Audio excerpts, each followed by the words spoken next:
Hi, this is Marina from Dark Star Astrology, and I'm going to bring you the Venus retrograde that's coming up. And we've currently entered the shadow period already on September the 3rd.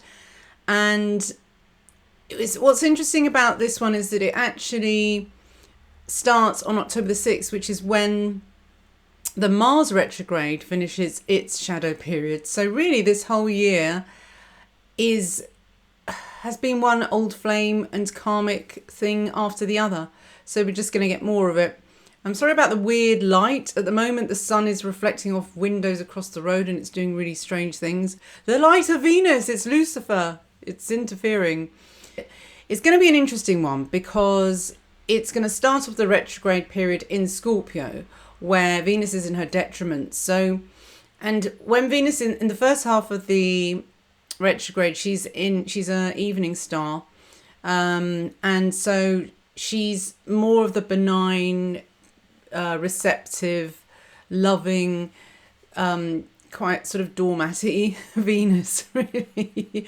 And then when she moves into her morning star phase, which is Lucifer, then not long after that, she will enter Libra Deccan 3, where she's in rulership. So it is almost like, the sort of doormat becomes the raging queen of the underworld. And it's exactly what it is. I mean, I know I keep going on about Persephone, but the Venus retrograde really is the descent of Venus into the underworld. So really Mars retrograde was all about looking at Pluto, the archetype of the narcissist. Whereas I think with Venus retrograde, it's all about the empath. It's all about her journey and how she, I think, responds to what is known in the narcissistic terms as a hoovering, because your Pluto boy might be back, or girl. Look at this light. Sorry, it's just doing crazy things because of the reflection across the road. So special effects, folks. So I think this is going to be a really, and sorry, my head keeps going in this cube as well. I don't know how to make the iPhone not do that. So if anyone can give me any technical hints about how to use an iPhone as a camera without it doing this nutty stuff whenever the light changes, please tell me. So, okay, so let's first look at Venus in what it actually means. Now, Venus retrograde is interesting because it does last 40 days and 40 nights. And 40 is mentioned in the Bible often. And most famously when Jesus was tempted by Satan in the wilderness for 40 days. Now, the Bible is full of astrotheology. I mean, it really is. So check out Santos Bonici for that, because he's just fantastic. And so he shows you all the sort of astro symbolism in the Bible. So, this could be Venus retrograde. And it really does fit with the story of Venus retrograde anyway, because Venus has two sides to her. She is the goddess of love and war, according to the Babylonians. And the word Lucifer, which is often confused with Satan, actually means light bringer and does refer to Venus in her morning star phase. But the meaning for Venus as Lucifer is quite satanic. I mean, even the ancients, they said that the first few days of Lucifer's Venus Lucifer phase was a particularly dangerous time. So this is going to be 27th to the 29th, around that kind of time, this year. So people born with Venus as a morning star are said to rush headlong into love affairs and are very passionate. But Venus is an evening star. If you're born with it as an evening star, it has more of the receptive traditional meanings of Venus. And this phase is called Hesperus. So the retrograde period describes very well the transition between the two modes of Venus when she descends into the underworld and then resurrects as the wildly passionate but occasionally treacherous morning star. Just out of interest, she's going to be, if you want to look at Venus in the sky in September, she will be at her brightest, greatest luminosity on September the 20th. So not in about 10, 11 days from now. And also again on December the 1st as well.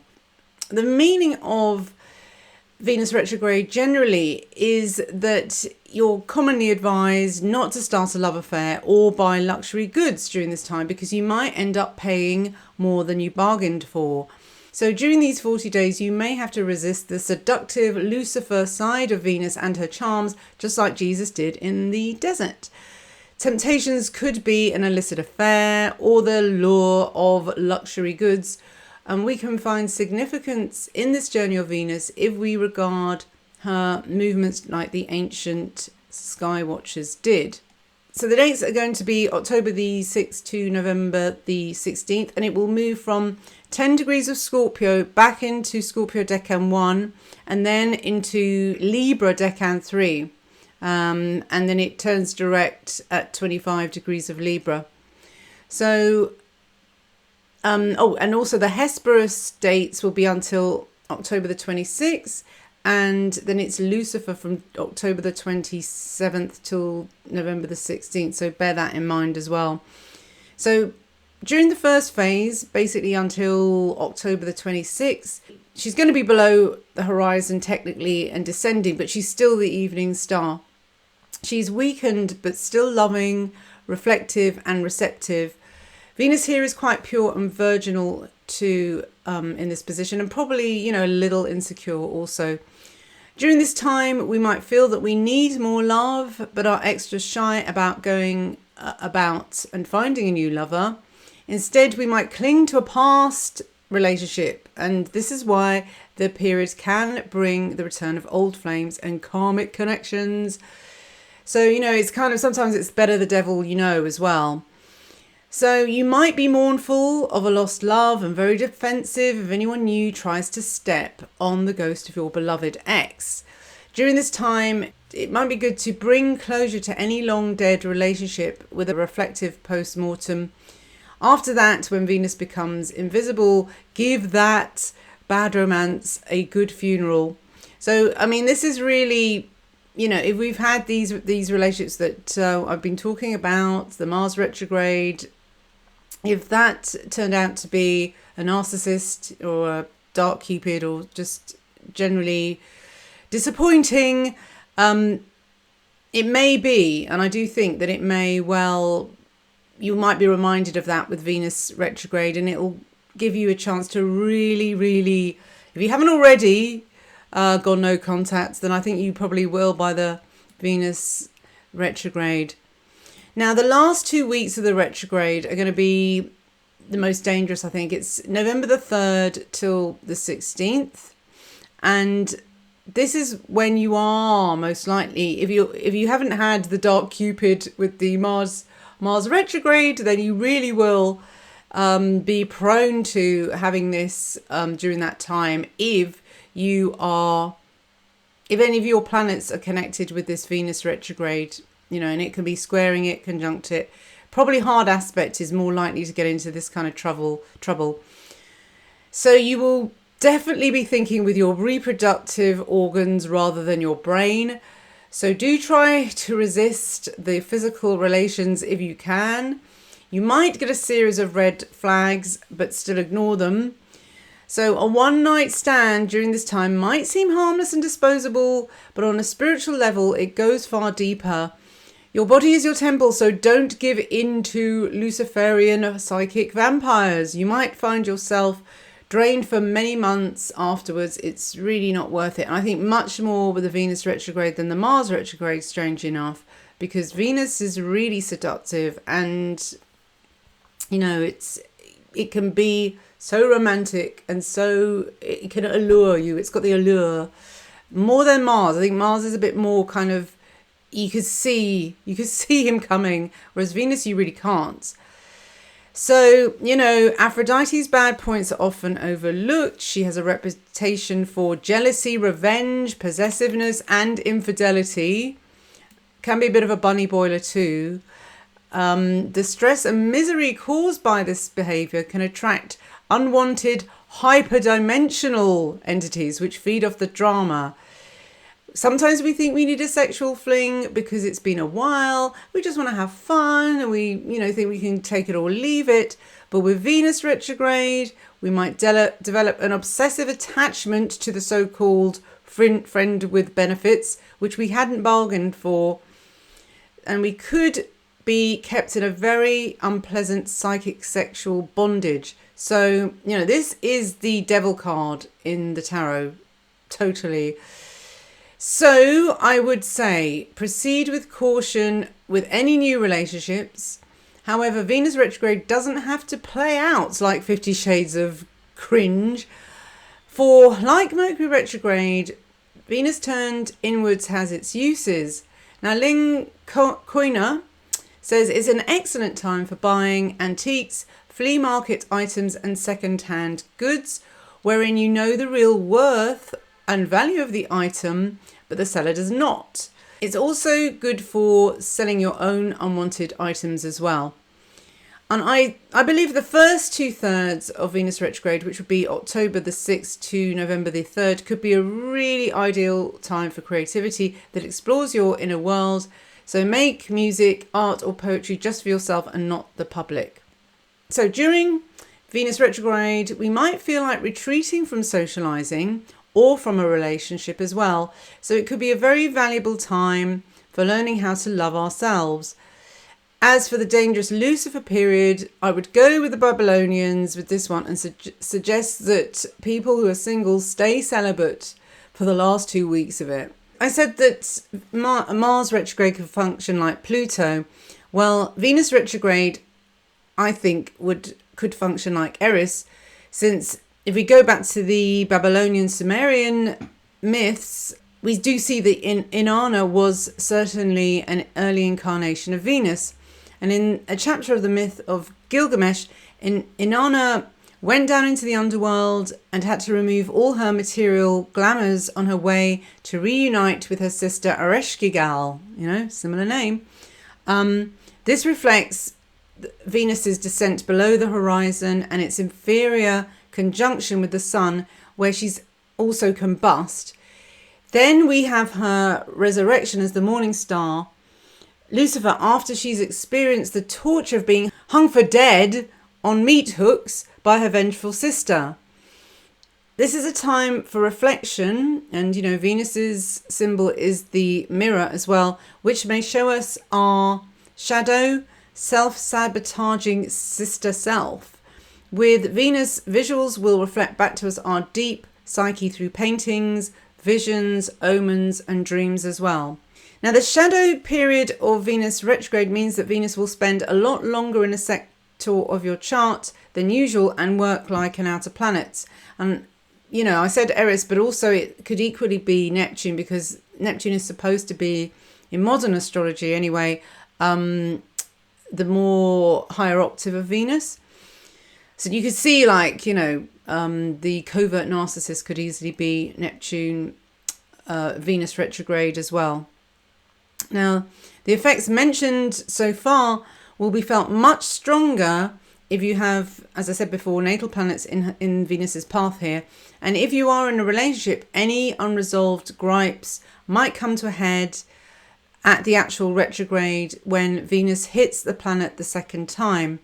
But they should be resolved by the time Venus goes direct and then reaches the post-shadow degree. Now, what's very important also is Venus's Synodic Cycle, which forms a pentagram in the sky. And I haven't got time to really go into that in depth here. But basically, every 8 years, Venus will make another point of the five-pointed star. So it's worth keeping a record of what happened at the Venus retrograde of 8 years ago and see if there's a pattern, So every 8 years.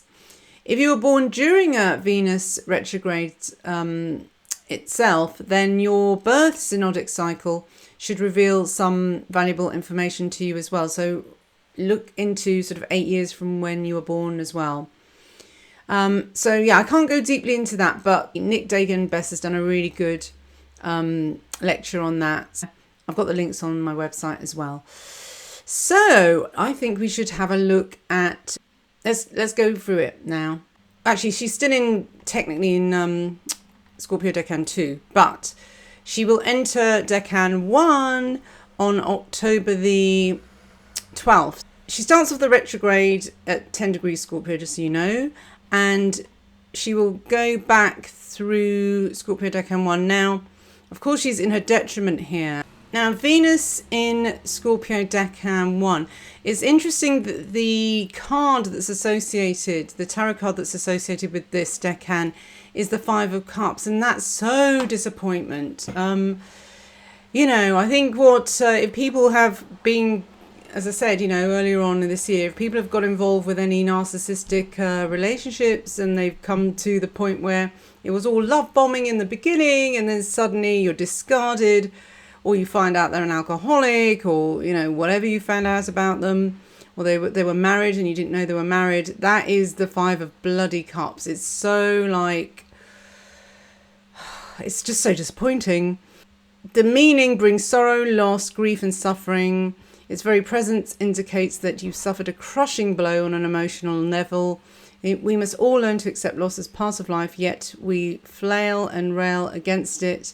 We must trust that once we are prepared to let go, the universe will replace our loss with something of worth and real value. Now, this is really the key to this Venus retrograde as well, I think, because it also says karmically this Decan may have to suffer loss in their life as payback for a past life where one's personal magnetism was used for sorcery and manipulation. So, you know, I think we've all, people who, and this is something that empaths, I think, have to get their heads around at some point, because I do believe that, you know, you can't really recognize a narcissist unless you, well, I suppose sometimes we are naive and we don't at all until we realize, but then we often see those traits in ourselves as well, you know, like the yin and yang, there's always a little bit in there. And obviously, usually it's because you've been brought up by a narcissistic parent, so therefore you're going to, their fleas of disease are going to rub off of you on you as well. So Venus in Scorpio Decan 1. Now, the meaning of this, if you have this as in your birth chart, is, well, you know, massive amounts of charm, but beware of the bite of the dark Cupid in this Decan as well. Shows her bittersweet side in Lucifer mode. Now, the thing is, in this actual retrograde, it's not in its Lucifer phase. It just has a very Lucifer kind of feel about it, Venus and Scorpio. So we can see the most potent manifestations of Scorpio's famous jealousy, their tendency for revenge. And sometimes, though, this behavior is thrust on them. So this is interesting, from the outside, and they can attract unwanted sexual attention and stalkers. In the Hesperus phase, Venus is weakened. So, you know, she's kind of vulnerable. Vulnerable is the word, really. So sex crimes and crimes of passion based on jealousy is also possible. But on the flip side of the coin, you could also turn to celibacy as a reaction against too many sexual predators in one's life. There can be a disappointment in the area of love and relationships, as I already said, you know, reflected in the tarot card. And Austin Kopok says that Venus here exaggerates sexual and romantic desires. Many of those born here are lustful and crave dangerous intimacy. The depth of their desires makes them difficult to sate, and though they may attend to them constantly, they rarely find lasting satisfaction. So it's a bit of a hungry position for Venus in Scorpio 1. The problem is that, you know, it's in detriment, and it also has the ability to be extremely seductive with off the scales animal magnetism, but can have a hard time holding on to the relationship once it's got past the honeymoon period. So that's how Venus is going to be working in that kind of framework.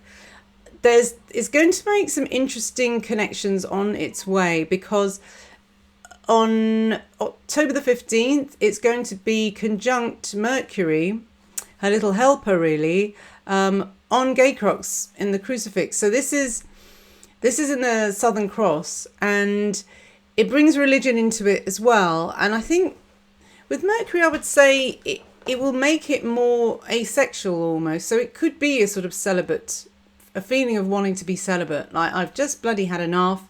Every time I get involved with a relationship, it's just nightmare. So it could be that you may be approached at this time if you're touched by this Venus retrograde and you just say no, or you just don't feel the passion that you normally do, which would be a real shock to you as well.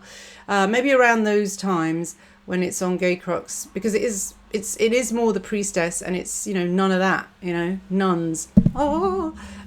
Yeah. Venus conjunct Mercury will be October the 15th, and then Venus will be exactly on the fixed star Gay Crux on the 19th, and all the way until October the 24th. So it's a bit strange, because it's a bit of a contradiction when you've got, this dark Cupid possibility at the same time, the jealousy and the revenge. But I think the feeling is that you will feel it's just too much to handle, so it's just going to just shut down and just become a nun. Probably good advice, I think. So then you have Venus Kazemi the Sun, which means it's going to be exactly conjunct the Sun on October the 26th, which is just before it flips over to Lucifer. So Venus combust the Sun. It's kind of the last moment that something positive in a way can happen in terms of a relationship. I don't know, it could be a kind of awakening, it could be illumination, it could be a moment of truth that just comes out and hits you. It could just be a really big aha moment where you go, oh, it was that. And it could even be that you thought they were lying all the time, or maybe you've been hurt in the past, so you weren't trusting a love affair, and then you find out it's something like, oh, that girl he was walking around with was his sister. It could be that. So, but only in that particular day, and the exact time is 10 a.m. EDT. Venus conjunct the Sun is so sweet and sickly and romantic, and it's just too much. But, it has its positives as well, because Venus is basically sitting in the lap of the king. So it could almost be, like you're very smug. You've won the guy over, even taken him away from his wife or something. But just be careful with that one. So then October the 27th, Venus is Lucifer. So from now onwards, get that chastity belt on and nun outfit. So it's also going to be that Venus, now look at this aspect pattern. Venus will be opposite Uranus square the North Node, and it'll be, it's quite a funky pattern, because also Mercury and Jupiter are going to be trining the North Node as well. So anybody who has anything around zero fixed is going to get this. Now, I don't know. You see, there's a learning triangle in there as well with Uranus. So this could be the big lesson that's learned. And because of that, there's great healing. I think maybe there was a lot of loose ends, or maybe there was just like no closure from the Mars retrograde. And I think you will get closure here now.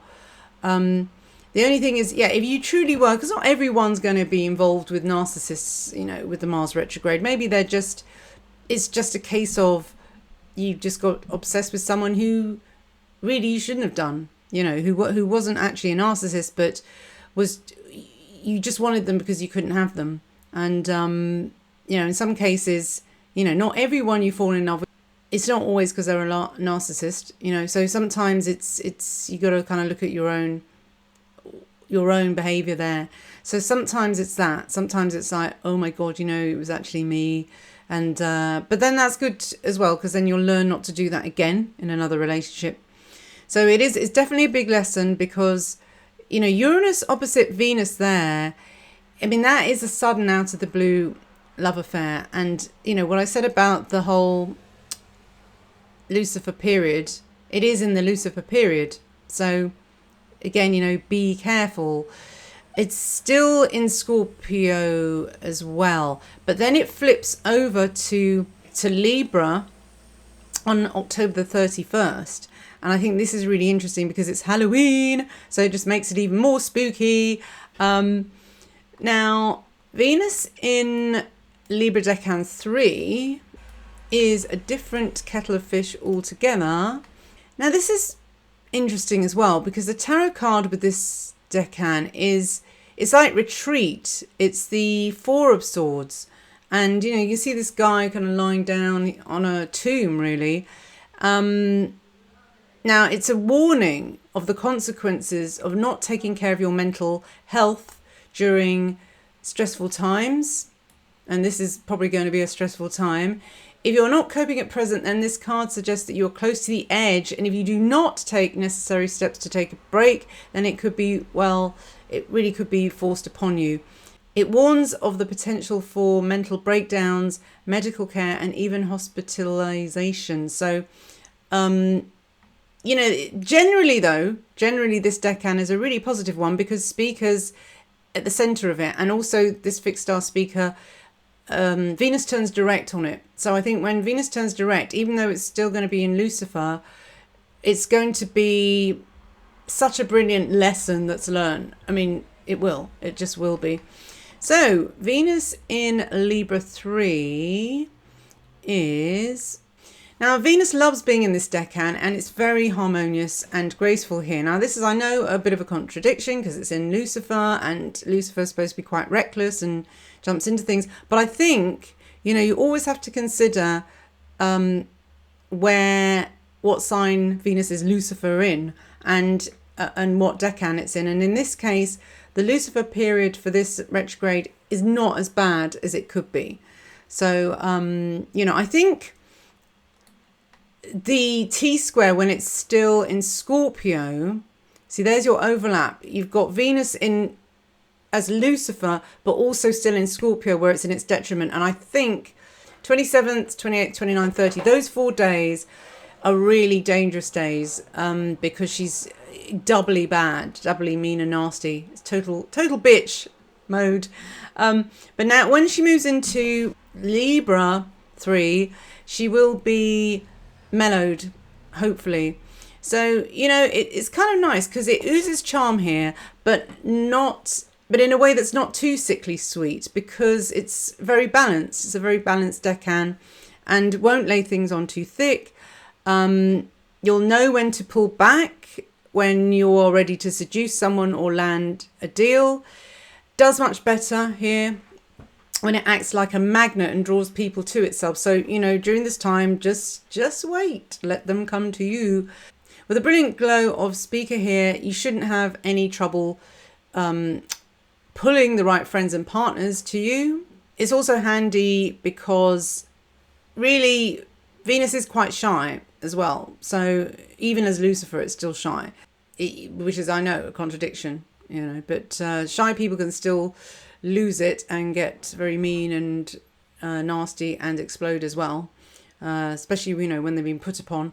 But it basically here it's a very welcoming and charming, and it's a very good position for hosting parties as well.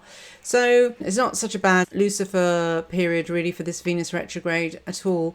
I just think there are those worrisome days, and that's why you have to really look at it day by day. You can't just say the whole time is like, oh, it's really bad. It has ups and downs. So another interesting day is November the 5th when Venus is conjunct Ceres, which is either the mother-in-law or it's Persephone. But now she's come out of the underworld, and I think she's wise to manipulations of smothering mothers and interfering third parties here as well. So that's on the Great Bear. So it could be to do with mothers and mother influences, that kind of thing. And then she's Venus stations direct on November the 6th, and that's on Arcturus and Speaker. Both of those stars are very lucky. So Venus on Speaker, first of all, benefits from friends, social success, false friends of own sex. That's interesting. A bit of sort of jealousy there. And then with Arcturus, it's popular gifts and favours from friends. And then again, some false friends of own sex. So it's a little bit strange. So it's better to be with the opposite sex at this time for some reason. I think it's probably just to do with the bitchiness of Venus and vanity, maybe. So yeah, and the competition, rivalry for a love, I think, probably comes up there as well. So yeah, that's more or less it. Now, yeah, all I want to say, I think, really, is that I think it's going to be healing. I think it's going to be healing. I know that T-square looks a little bit frightening on October the 30th. There might be some interesting Halloween parties where you might actually dress up as Venus retrograde, be Lucifer. I think it'll be fun. I think compared to the Mars retrograde, it doesn't look as bad, and don't worry too much about it. Too many people sort of go, oh God, not another retrograde. I think this is going to be a useful one. And it gives you, I think it will give you, whoa, it's Pluto on his motorbike. I think it'll give you a chance to see how much you've learnt from Mars retrograde, and it'll be like a testing time, so that someone, you know, may brum up to your door dressed in leathers and give you the stare and sort of go, hey babe, and you'll go, no, don't think so. So yeah, okay, all right, that brings me to the end. All the best, and sorry for these funny glossy glasses. I couldn't be bothered to wear my contact lenses today. I just couldn't. It's Sunday, I'm tired, so I just hid behind my glasses today. I'm getting some new ones that are non-reflective, so then I can do my podcast with them and you won't see this, because it must be a bit distracting. Do come to Dark Star Astrology. I think I'll probably do with the October horoscopes. You'll see what Venus retrograde will mean for your sign. I'll do that as a special for the October horoscope. If it's October, go and check them out. All right then, all the best. Bye bye.